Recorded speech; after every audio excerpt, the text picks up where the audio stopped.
जालना जिल्ह्यात पेट्रोल आणि डिझेलचा तुटवडा कायम असून जिल्ह्यातील 47 पेट्रोल पंपांवर नो स्टॉकचे बोर्ड लागले। जालना आणि बदनापूर शहरात सर्वाधिक पेट्रोल पंप बंद असून ग्रामीण भागात जिथे काही पेट्रोल पंप सुरू आहेत त्या ठिकाणी मोठी गर्दी उसळली। डिझेलसाठी शेतकरी पहाटेपासून कॅन हातात घेऊन रांग लावल्याचं दृश्य पाहायला मिळालं। आढावा घेतलेला आहे रवी बुंडेनं।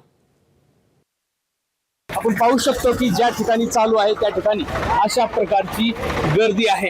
अनेक ठिकाणी शेतकरी आहेत, खास करून शेतीची कामं आता मशागतीची सुरू होणार आहेत, त्या ठिकाणी ते शेतकरी डिझेल मिळेल या भावनेतून अशा प्रकारे कॅनची रांग लावलेली पाहायला मिळत आहे। तर दुसरीकडे खरं तर असं दृश्य आहे की जवळपास 1 ते 1.5 किलोमीटर ट्रॅक्टरच्या आणि इतर वाहनांच्या रांगा लागलेल्या आहेत।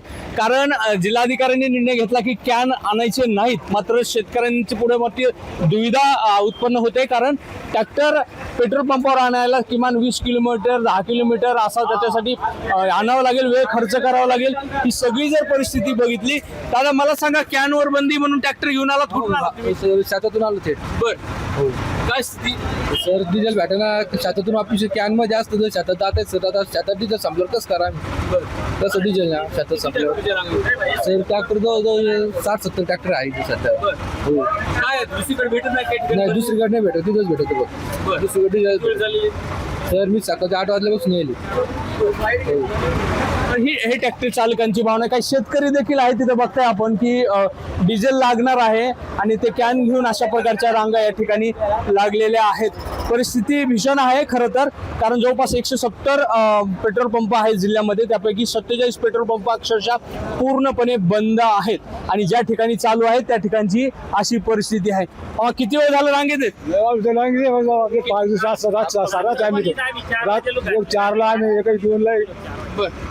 काम शेतीमध्ये ट्रॅक्टर आमचं बंद पडलेलं आहे। आम्हाला गॅलनीमध्ये डिझेल पाहिजे। ट्रॅक्टर आमच्या इथं येऊ शकत नाही, इथं कसं आणा आम्ही?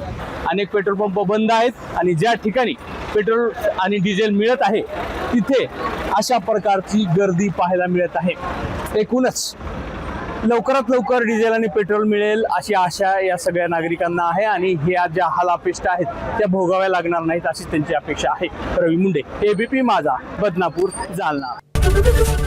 एबीपी माझा, उघडा डोळे बघा नीट।